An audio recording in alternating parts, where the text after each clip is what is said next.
All right, so let's create our first Visual Studio project. If you saw before, I pinned the icon there, but you can just click Start and start typing Visual Studio, and there it comes, and we'll launch it.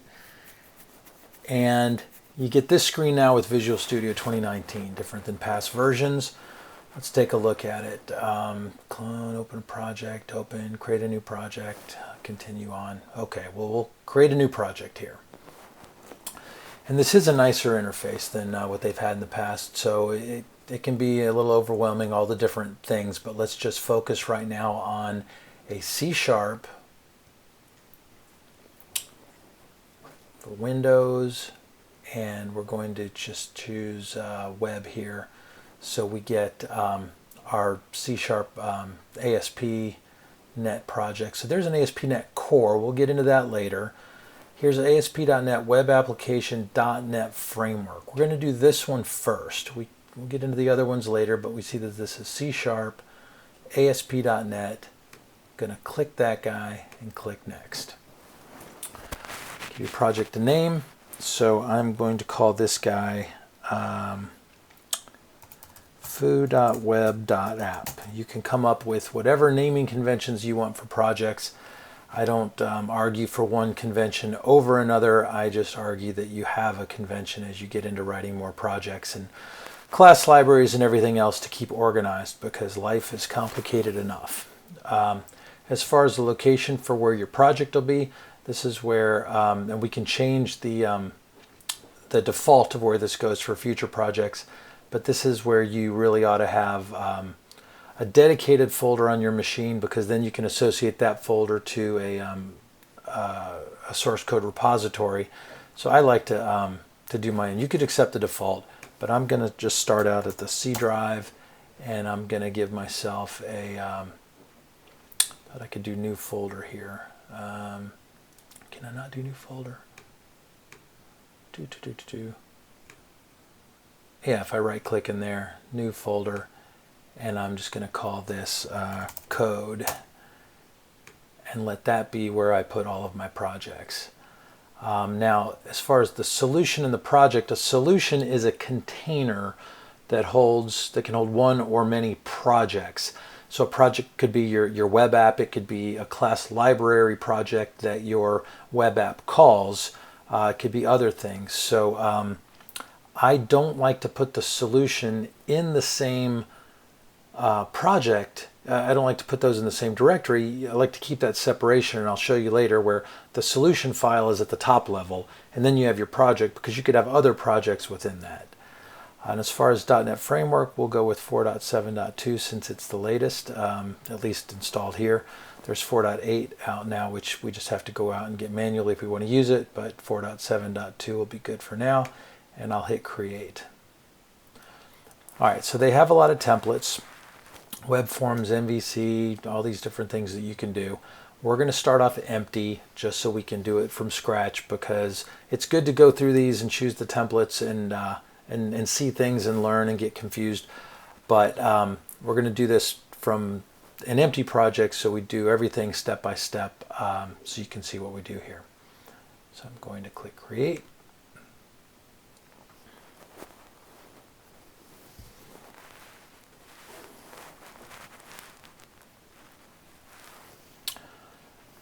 Get a cup of coffee. Yeah, it didn't take that long. Okay, so we are now in what we call a buzzword for everything, but IDE, if you haven't heard the term before, Integrated Development Environment. In fact, they're using it right there. Learn your IDE. So anytime you're saying, hey, it works in my IDE, it works on my machine, IDE, Integrated Development Environment. Visual Studio is one. There are all kinds for all different technologies. So anyway, we have our main window here, and we have our Solution Explorer window here by default, properties down below. See some files and whatnot here. But let's just, before we do anything, what would happen if we hit this green button at the top, and you see where it's going to use a built-in version of IIS Express. IIS stands for Internet Information Server, which you used to have a separate install, but now they kind of bake it into your Visual Studio IDE.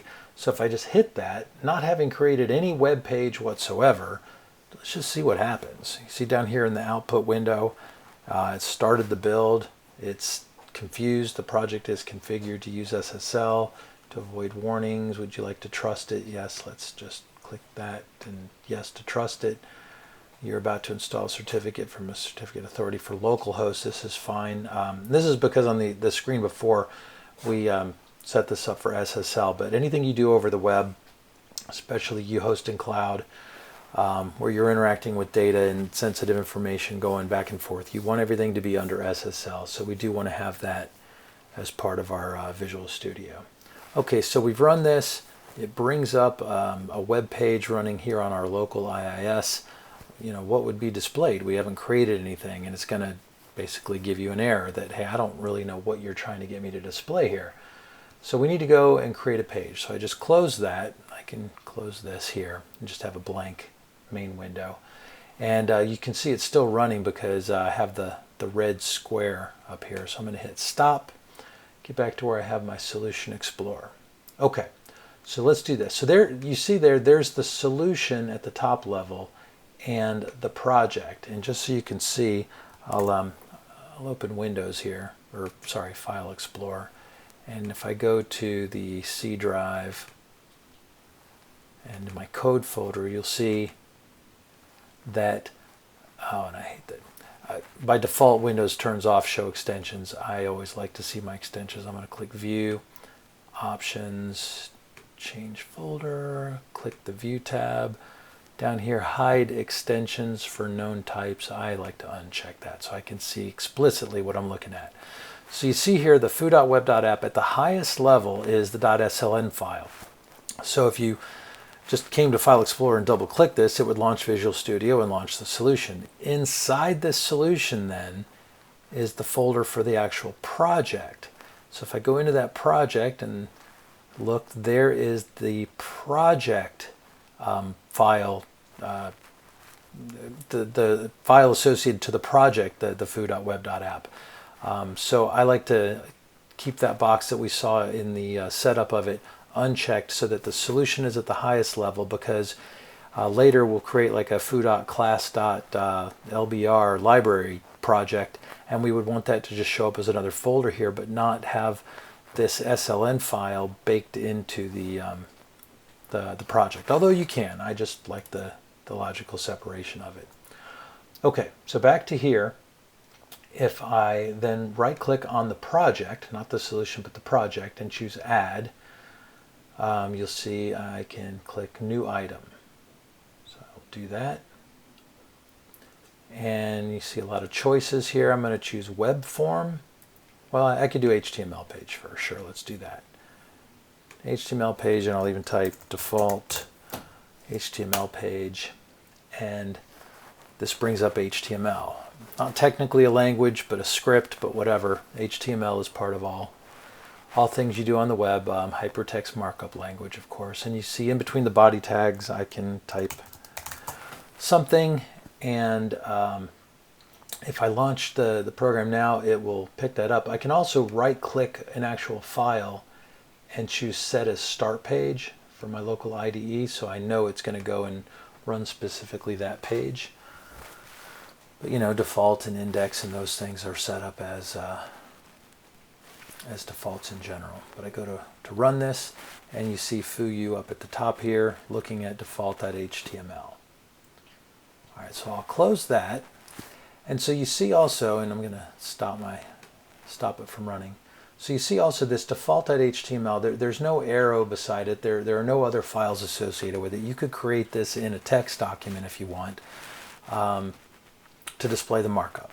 Okay, but now I'm going to right click at the project and click add new item, and this time I'm going to do a web form, and you see it's got the ASPX extension. ASP, when it came out, stood for ActiveX server pages, or active server pages, and it was originally ASP, now ASPX. Always good to know what the acronym started as anyway. So I've got default.aspx I'm going to create now. Okay, and so you see it looks kind of similar. You're seeing some HTML. So it's like, oh, this must be just as dumb as an HTML page, but it's not.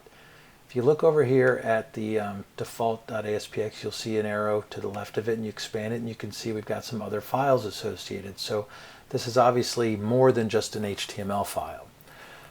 So you see here at the client side of this, at this page, you're seeing pretty much basic HTML, and I can type foo from my ASPX page, and I can right click it to say set as my start page, and I can run it, and it will behave just the same as my HTML page.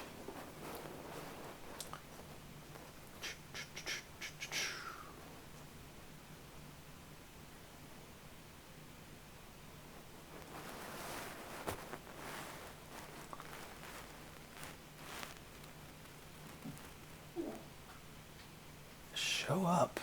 There you go, foo from my ASPX page.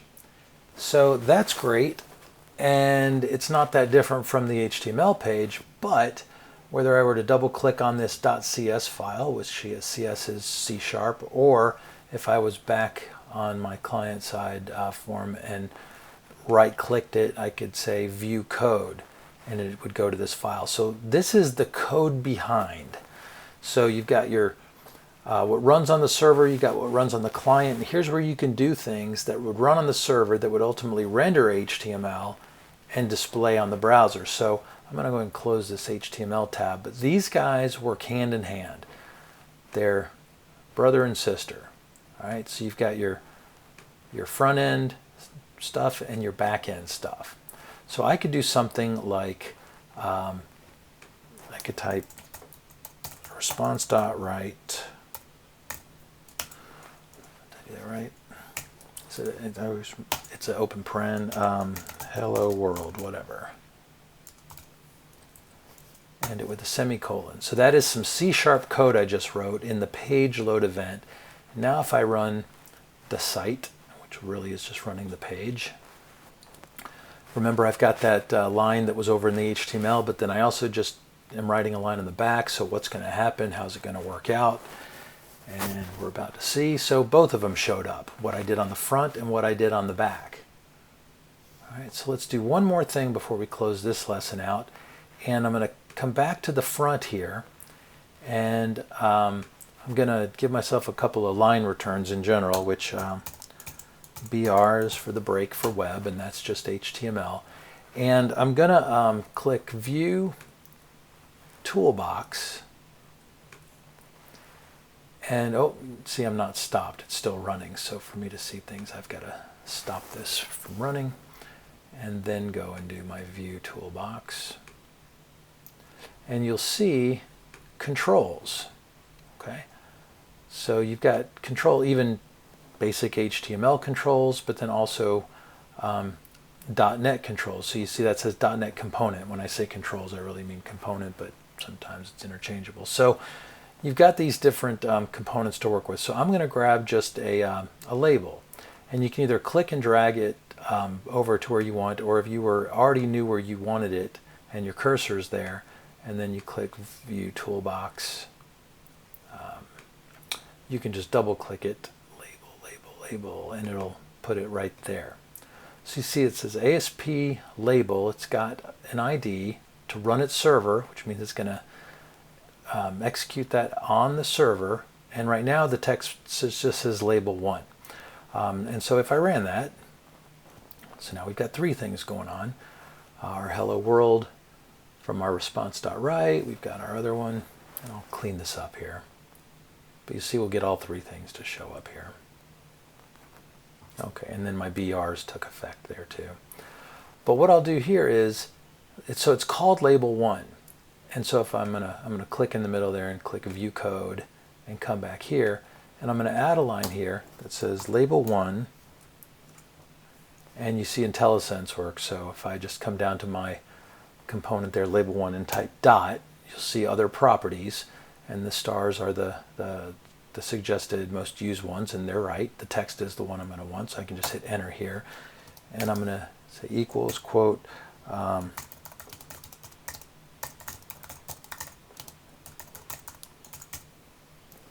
do that. So even though this says text equals label, that's just a default placeholder. I run it now, it's going to go and run that server-side code, grab that text that I put in, which of course when you're doing more complicated things, that could be a variable that holds some value that you, or something you've gone and gotten from a database and brought back to then display. But you'll see shows right up on the page. Okay, so we just started Visual Studio, we created our first project, we created our first couple of web pages, and we ran them and we saw them. Here ended the lesson.